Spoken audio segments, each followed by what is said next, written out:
Hello बच्चों, आज हम पढ़ रहे हैं कक्षा 8 का 11वां पाठ एकादश पाठ। इस पाठ का हम हिंदी अनुवाद पढ़ चुके हैं। आज हम इसका पढ़ेंगे प्रश्न अभ्यास। तो इसका प्रश्न अभ्यास शुरू करने से पहले जिन बच्चों ने मेरा चैनल लाइक और सब्सक्राइब नहीं किया है तो प्लीज़ मेरा चैनल लाइक सब्सक्राइब कीजिए, अपने दोस्तों के साथ शेयर कीजिए। तो आइए हम शुरू करते हैं। प्रश्न नंबर 1, एक पदेन उत्तरत, एक शब्द में उत्तर दीजिए। पहला है कीदर्शीनाम कुरीतीनाम सावित्री मुखरम विरोधम अकरोत्। कैसी कुरीतियों का, यानी कुरीतियाँ यानी जो बुराइयां हैं, समाज के जो बुराइयां हैं, सावित्री ने खुलकर विरोध किया। तो सामाजिक कुरीतीनाम, सामाजिक बुराइयों का। के कुपात जलोदरणम अवार्यन, कौन कुएं से पानी लेने से रोक रही थी? तो उच्च वर्गीय स्त्री है, उच्च वर्ग की स्त्रियां। का सव दृढ़ निश्चात न विचलती, कौन अपने दृढ़ निश्चय से विचलित नहीं हुई? सावित्री बाई फुले है, वो अपने दृढ़ निश्चय से विचलित नहीं हुई। कैसे नहीं हुई? क्योंकि जब वो जाती थी स्कूल तो लोग उस पर पत्थर फेंकते थे, धूल फेंकते थे, लेकिन फिर भी वो अपने दृढ़ निश्चय से विचलित नहीं हुई। तो उसका दृढ़ निश्चय क्या था? कि लड़कियों को शिक्षा देना। अगला है विद्वानाम शिरोमुंडनस्य निराकरणाय सा कई मिलिता, विधवाओं के सिर मुंडन के निराकरण के लिए वह किनसे मिली? यानी एक कुप्रथा थी पहले के ज़माने में कि जब कोई स्त्री विधवा हो जाती थी तो उसके बाल काट दिए जाते थे। तो इसका निराकरण के लिए वो किससे मिली थी? नापितई, नाइयों से। सा काशाम कृते प्रदेशस्य प्रथमम विद्यालयम आरब्ध, वह किन के लिए प्रदेश में प्रथम विद्यालय शुरू किया? किन के लिए किया था? लड़कियों के लिए। तो इसका उत्तर आ जाएगा कन्या नाम, लड़कियों के लिए। प्रश्न नंबर 2 है पूर्ण वाक्यन उत्तरत, पूरे वाक्य में उत्तर दीजिए।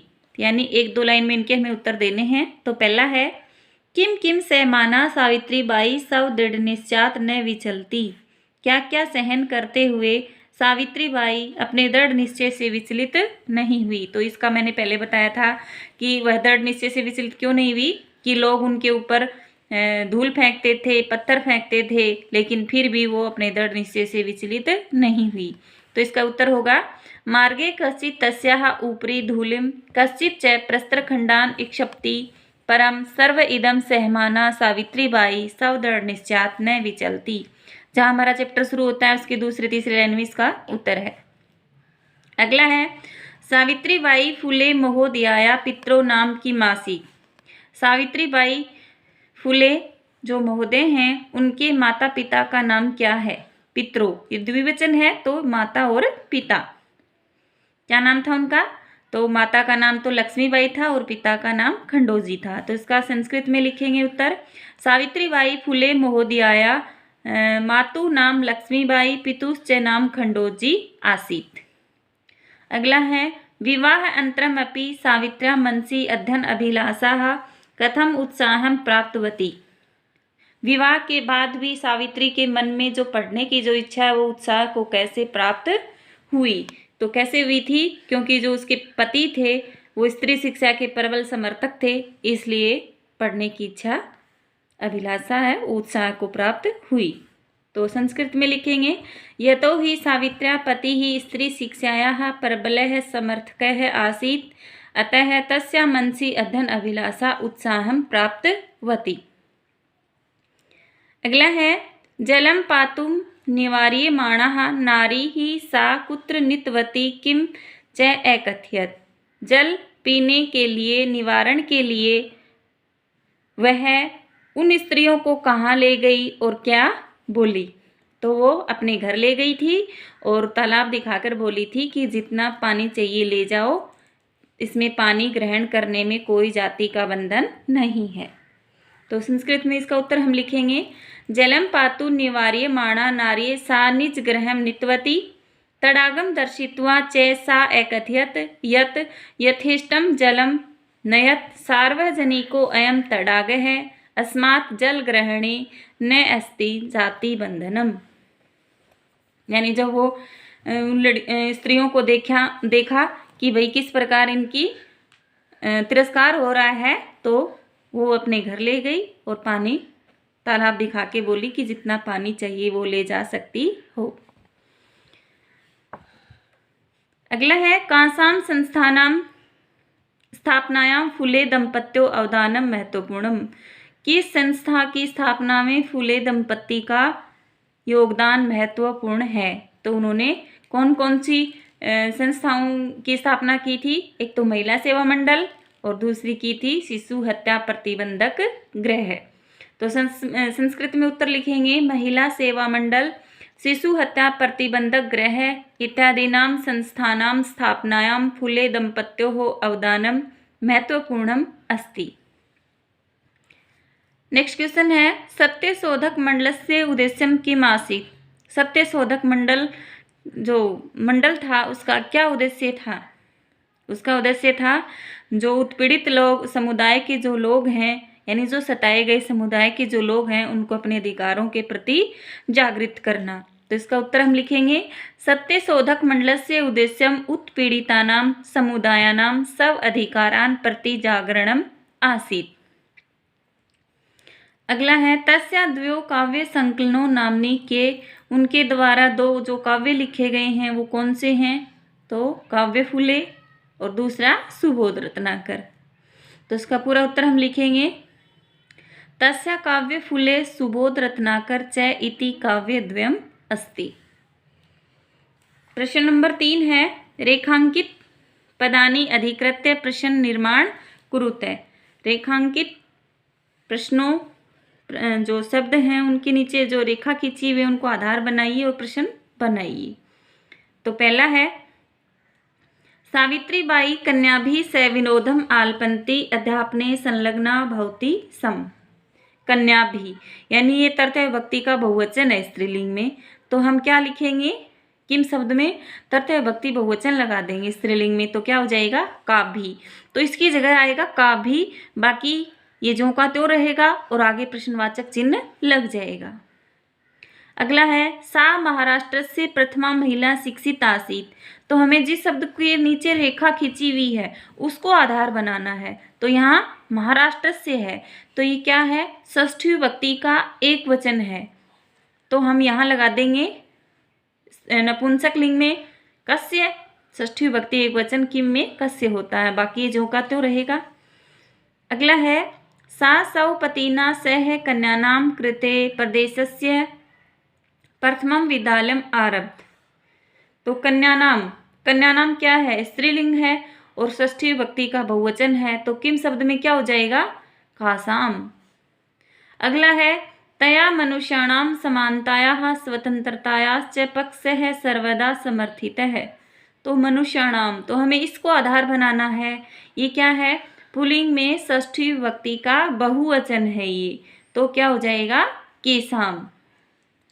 बाकी जो का तो कैसे होगा जो का? तो देखिए तया केशाम समानताया स्वतंत्रताया च पक्ष सर्वदा समर्थित, ऐसे ही सब होंगे। नेक्स्ट है साहित्य रचनया अपि सावित्री मह्यते। सावित्री स्त्रीलिंग प्रथम विभक्ति एक वचन किम शब्द रूप लगाएंगे तो क्या हो जाएगा? का। तो साहित्य रचनया अपि का मह्यते। प्रश्न नंबर 4 है यथा निर्देशम उत्तरत। यथा निर्देशानुसार उत्तर दीजिए। तो यानी जैसा प्रश्नों में पूछा गया है उस हिसाब से हमें उत्तर देना है। इदं चित्रम पाठशालायाः वर्तते अत्र वर्तते इति क्रियापदस्य कृतपदम किम। यानी यहाँ पे जो अत्र जो ये वर्तते जो क्रिया है इसका कृतपद यानी इसका कर्ता कौन है इस शब्द में, इस वाक्य में, तो यहाँ पे आ जाएगा चित्रम।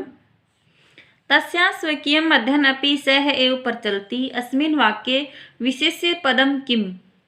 हमें क्या ढूंढना है? विशेष्य ढूंढना है। तो विशेष्य क्या है? जो विशेषण की जो विशेषता बताए वो क्या होता है? विशेष्य होता है। तो विशेष्य हो गया यहाँ पे अध्ययनम। अगला है अपि यूयम इमाम महिलाम जानित अस्मिन् वाक्ये यूयम इति पदम केभ्यः प्रयुक्तम। क्या तुम उस महिला के बारे में जानते हो। देखो अपी आया है, वैसे तो अपी का मतलब भी होता है, लेकिन वाक्य में जब अपी से शुरुआत होती है तो उसका मतलब क्या हो जाता है, अर्थात प्रश्नवाचक बन जाता है। क्या तुम सब उस महिला के बारे में जानते हो। तो ये किससे इस पाठ में किसके लिए कहा जा रहा है, बच्चों के लिए या फिर हम सब के लिए।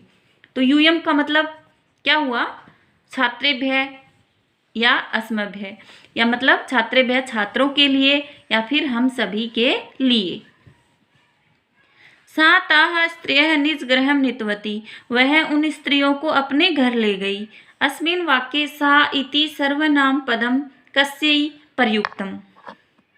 यहाँ पे जो सा है यानी वह, वो सर्वनाम पद किसके लिए प्रयुक्त हुआ है, किसके लिए हुआ है, सावित्री बाई के लिए। वह अपने, तो कौन ले गई थी, सावित्री बाई। अगला प्रश्न है, शीर्ण वस्त्रावृता तथा कथिता निमन जातिया काचित् नार्यः जलं पातुं याचन्ते सम अत्र नार्यः इति पदस्य विशेषण पदानि कति सन्ति कानि च इति लिखत। तो यहाँ पर इस शब्द में जो विशेषण शब्द कितने हैं और कौन से हैं, तो कितने हैं, चत्वारि हैं विशेषण पदानि, 4 हैं। वो कौन से हैं, पहला शीर्ण वस्त्रावृता तथा कथिता निमन जातियाः काचित् नार्यः। तो ये हो गए हमारे विशेषण शब्द। नेक्स्ट प्रश्न है, अधोलिखितानि पदानि आधृत्य वाक्यानि रचयत। नीचे दिए गए शब्दों को आधार बनाइए और वाक्य बनाइए। तो वाक्य इसमें मैंने पहले लिख रखे हैं, आप जरूरी नहीं यही वाक्य बनाइए, इसकी जगह आप दूसरे वाक्य बना सकते हैं। बस ये है कि उसका जो सार है वो सही निकलना चाहिए, सही वाक्य बनने चाहिए। सबसे पहले है स्वकीयम। स्वकीयम का मतलब होता है अपना। स स्वकीयम कार्यम करोति, वह अपना कार्य करता है। तो इसकी जगह हम सा भी लिख सकते हैं या कोई नाम भी लिख सकते हैं। सा मानी वह अपना कार्य करती है, और इसका मतलब क्या हुआ, वह अपना काम करता है। पुल्लिंग है ना स, और सा हो गया स्त्रीलिंग, इसकी जगह हम कोई नाम भी लिख सकते हैं। अगला है स विनोदम, यानी हंसी मजाक के साथ। रमेश स विनोदम वार्ताम करोति, वार्ताम का मतलब बातचीत। जो रमेश है वह हंसी मजाक के साथ बातचीत करता है। सक्रिय मतलब क्रियाशील। रमा तदा गृह कार्ये सक्रिया आसीत, रमा तब यानी उस समय अपने घर के कार्य में क्रियाशील थी। क्रियाशील यानी लगी हुई थी, संलग्न थी। प्रदेशस्य, अस्य प्रदेशस्य जना प्रसन्नाः सन्ति, इस प्रदेश के या इस राज्य के लोग बहुत खुश हैं। मुखरम खुलकर या फिर डटकर। सावित्री तस्य मुखरम विरोधम कृतवती, सावित्री उसका खुलकर विरोध करती है। या फिर सामाजिक कुरीतिनां मुखरम विरोधम कृतवती, यानी सामाजिक बुराइयों का खुलकर विरोध करती है। अपनी हिसाब से लिख सकते हैं। नेक्स्ट है सर्वथा, सब प्रकार से। सा दीनानां सर्वदा सेवाम अकरोत्, सर्वदा सर्वथा, यहाँ आ जाएगा सर्वथा। सा दीनानां सर्वदा सर्वथा सेवाम अकरोत्, वह स्त्रीलिंग है, गरीबों की हमेशा सब प्रकार से सेवा करती थी।